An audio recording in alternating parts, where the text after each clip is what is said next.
Assalamu alaikum viewers, today we are going to learn our new topic which is buoyancy and law of flotation. सबसे पहले मैं आपको buoyancy clear कर दूं. buoyancy क्या है? एक प्रॉपर्टी है वाटर की, ठीक है. जब उसमें स्टेटमेंट है when an object is placed into the water a force acts on it, this property of water is called buoyancy. जब कोई ऑब्जेक्ट वाटर के किसी भी कंटेनर में हम डालते हैं तो उस पर एक फोर्स एक्ट होता है और इस प्रॉपर्टी को जो कि वाटर फोर्स एक्ट कर रहा है किसी भी ऑब्जेक्ट पर, तो इस प्रॉपर्टी ऑफ वाटर को हम सिंपली कहते हैं बुoyancy. और उस फोर्स को हम बुoyant फोर्स भी कहते हैं या उसका दूसरा नाम है अपथ्रस्ट फोर्स, ठीक है. तो ये सिंपली बुoyancy क्या है? एक प्रॉपर्टी है वाटर की. उसके बाद आ जाते हैं हम लॉ ऑफ फ्लोटेशन पे. हमारा ये कॉमन फैक्ट और ये कॉमन एक्सपीरियंस है, हमने सब ने ये देखा है कि बड़ी बड़ी ships made up of iron और इतने मेटेलिक मटेरियल के और उनका इतना मास है, जब वो पानी में होती हैं तो वो सिंक नहीं होती. जबकि अगर हम उसी मटेरियल की बनी हुई उससे वेट से उसके मास से लेस कोई नीडल वाटर में प्लेस डालते हैं तो वो सिंक हो जाती है और वो शिप्स फ्लोट करती रहती हैं. सॉरी, सिंक नहीं होती, फ्लोट करती रहती हैं. तो ये इस स्टेटमेंट और इस एग्जाम्पल से हमने ये कंक्लूड किया कि वाटर में जो भी चीज़ फ्लोट करती है वो जो है वो अलहदा होती है उसके मास से, यानी कि उसका मास डिपेंड नहीं होता कि वो कितनी मास की है या कितने मास छोटी है तो वो तरेगी या वो सिंक हो जाएगी.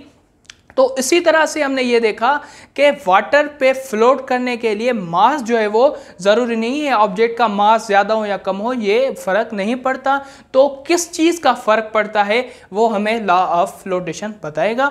स्टेटमेंट देखते हैं. इसकी फर्स्ट पॉइंट है if the weight of the object is less than the buoyant force then the object will float. ये कहता है कि ऑब्जेक्ट का वेट जो पानी में प्लेस हुआ है उसका वेट अगर बुoyant फोर्स से कम है, less than the buoyant force, अगर बुoyant फोर्स से कम है तो ऑब्जेक्ट क्या करेगा? ऑब्जेक्ट विल फ्लोट, यानी कि ऑब्जेक्ट तैरेगा.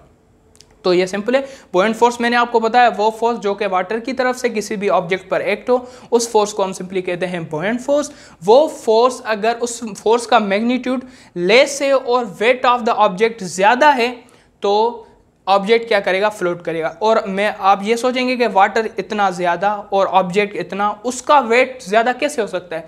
तो मैं आपको ये पॉइंट यहाँ पे क्लियर करता चलूँ कि ऑब्जेक्ट जब भी वाटर में प्लेस होता है तो उसके वेट के मुताबिक उस पर बुoyant फोर्स लगता है, ठीक है. अगर कोई चीज़ उसका वेट ज़्यादा है तो उस पर उसके वेट के मुताबिक जो है वो बुoyant फोर्स एक्ट होगा. ऐसा नहीं कि पूरा ही वाटर उस पर नीडल पे एक फोर्स एक्ट कर दे और वो सिंक हो जाए या इस तरह से कोई, ठीक है.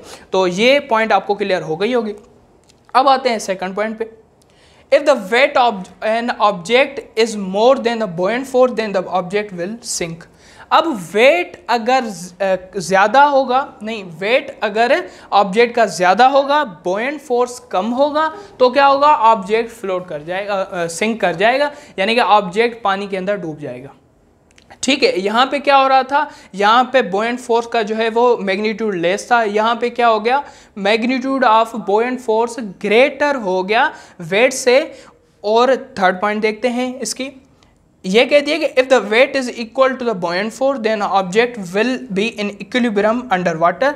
अगर बुoyant फोर्स और ऑब्जेक्ट का वेट आपस में इक्वल होंगे तो जो ऑब्जेक्ट है वो वाटर के अंदर अंडर इक्विलिब्रियम होगा. इक्विलिब्रियम आपने अक्सर देखा होगा, सबमरीन चलती हैं, ठीक है.